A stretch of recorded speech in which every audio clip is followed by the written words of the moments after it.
I'm Eelke Kleijn and you're watching Toasted.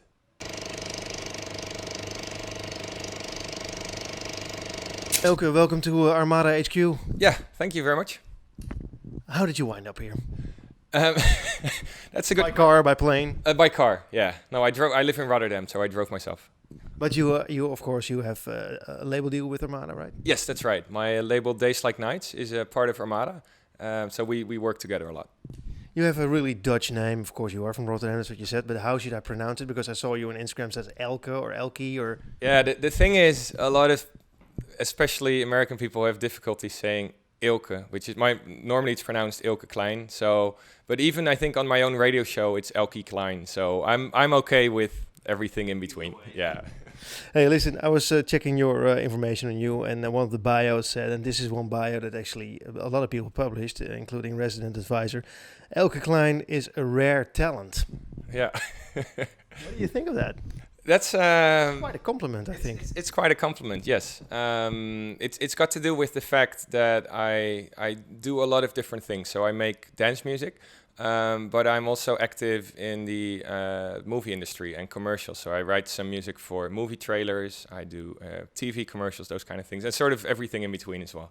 So, I mean, is this a choice that you made deliberately, or is it something that just grew upon you? People ask you, "Hey man, make some music for my commercial," or "Hey man, I've got this movie, I need some music."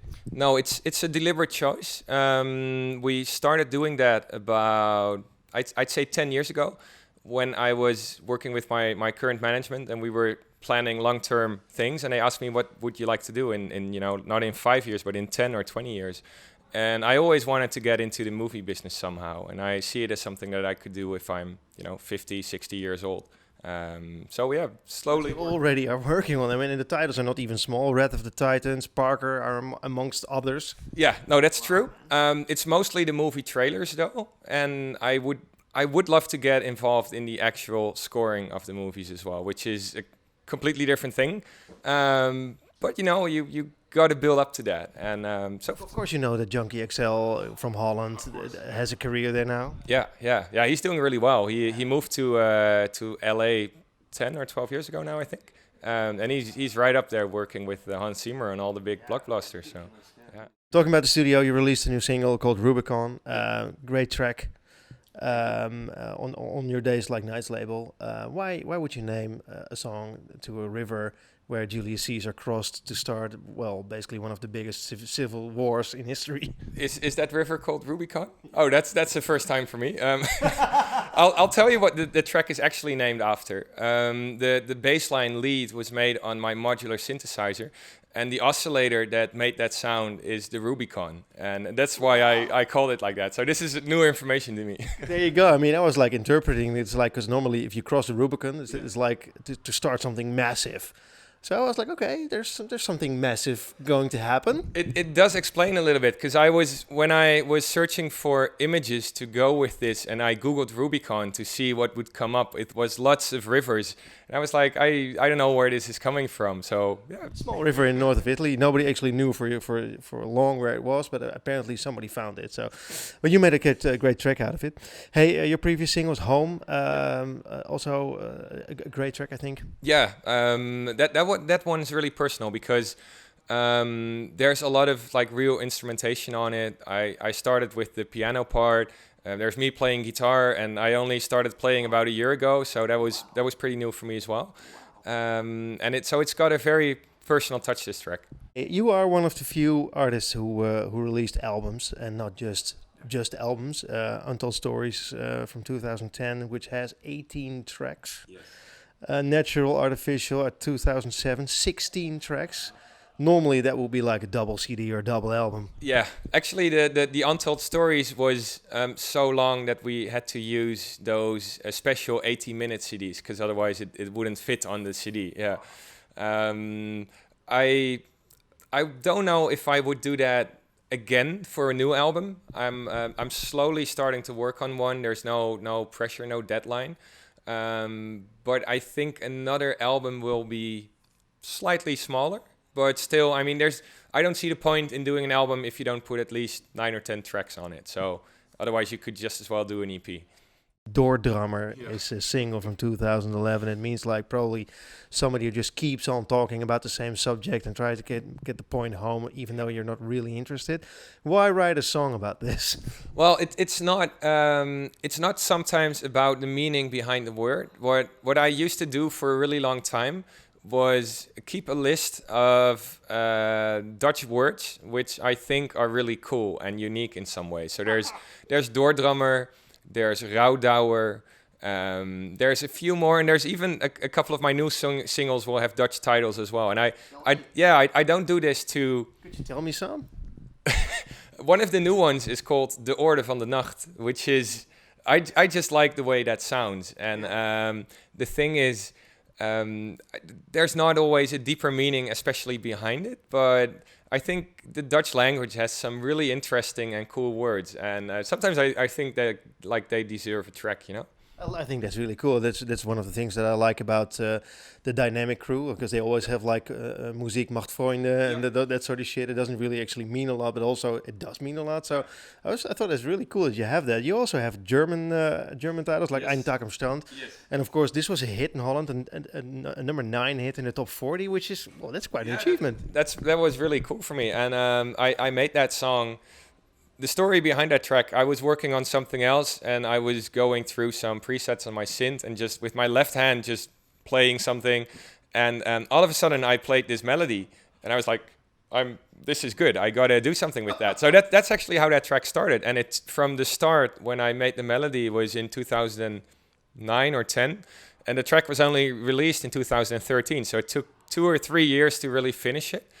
And then I was thinking about the title, which is indeed Ein Tag am Strand, is German, but calling it One Day at the Beach or in Dutch een dag op het strand, it just doesn't sound right. The only thing that sounded right for that track was the German title. So and a lot of people afterwards thought I was German because I did that, you know.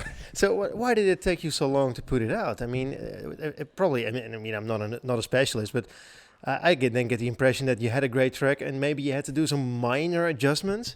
Well, the thing was that the track was done relatively quickly, and it took a full 2 years to really get a release. And that was mostly because I wasn't sure what to do with it. It was quite different from everything else I had done up to that point. And I wasn't sure if I wanted to put it out under my own name or under a different name. And I gave it to some friends of mine who started playing it, and the reactions were really good.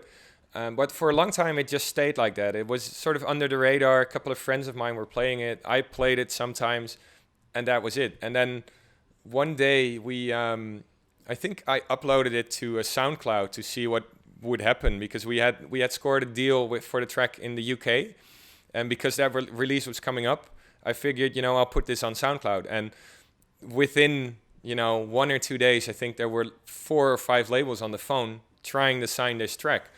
And that was crazy because we'd only had a deal in the UK yet, and we weren't sure what we would do with the rest of the world. And it just sort of, exploded after that. There's always a lot of discussions in the music industry that like the labels complain that they don't make enough money, and the artists complain that they don't make enough money through the labels. And then on the other hand, you have people who go like, well, what are you complaining about? Because music production has been cheaper than ever. Music distribution is almost for free. It is probably for free. And music promotion is also better than ever. So what are you complaining about? What's your stance on that? Well, I always feel you have to go with the flow, sort of. So if you see the whole scene is changing, and 10 years ago or 15 years ago, as if you were a producer, you could make money just from, producing records, and that was it. You didn't have to DJ. And now everything has changed. The way people consume music has changed. The way people find new artists, the way music gets promoted. And you can do 2 things. You can either go against all of that and try to hold on to how it was before, or you can try to take that information and use it to your advantage. And that's what I'm trying to do, because there's no point in trying to go against the grain. You got to sort of go with the flow. Yeah.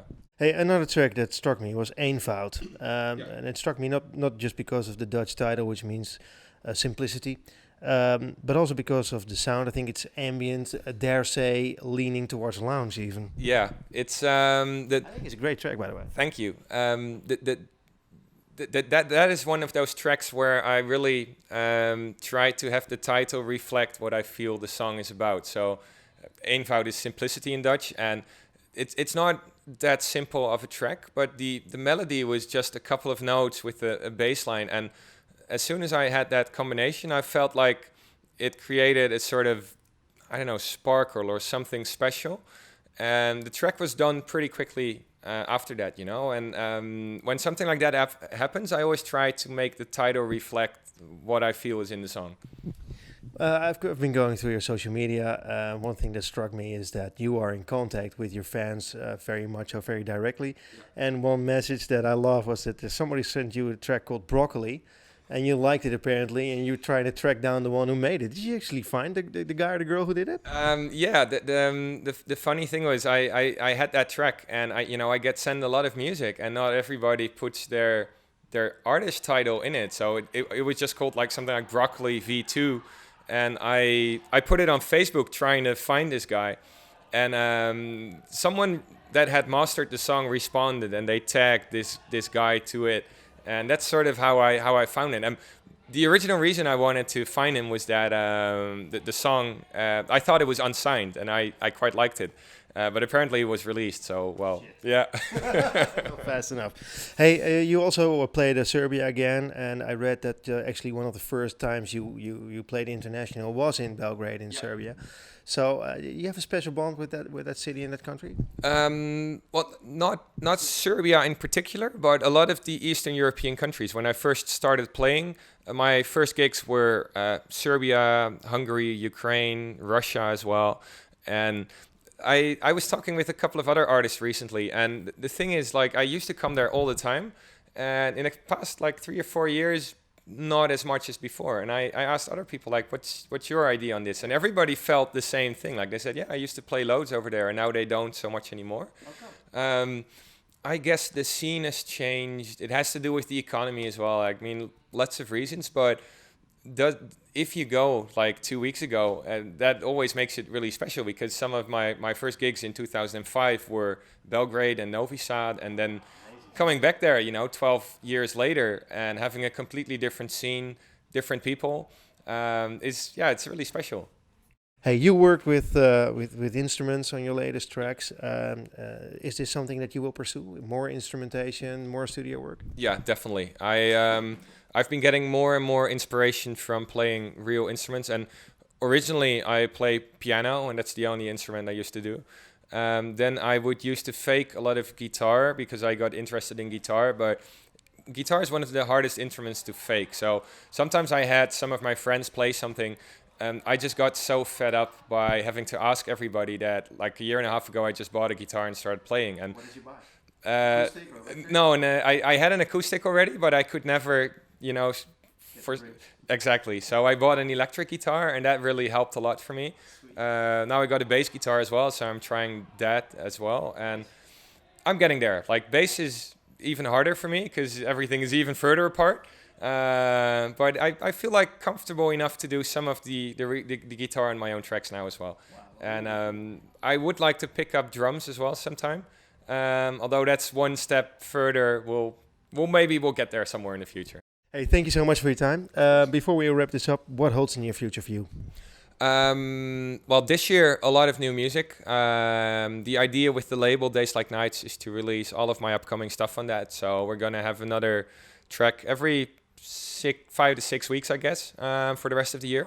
So I'm putting out a lot of music. And and I'm touring the rest of the year as well. So if people want to hook up and find your tour, it's on your Facebook page? Yeah, Facebook mostly, SoundCloud for the podcasts and the music, and that should cover everything. Would you be interested in signing other people to your label except for yourself? Yeah, definitely. What are you looking for?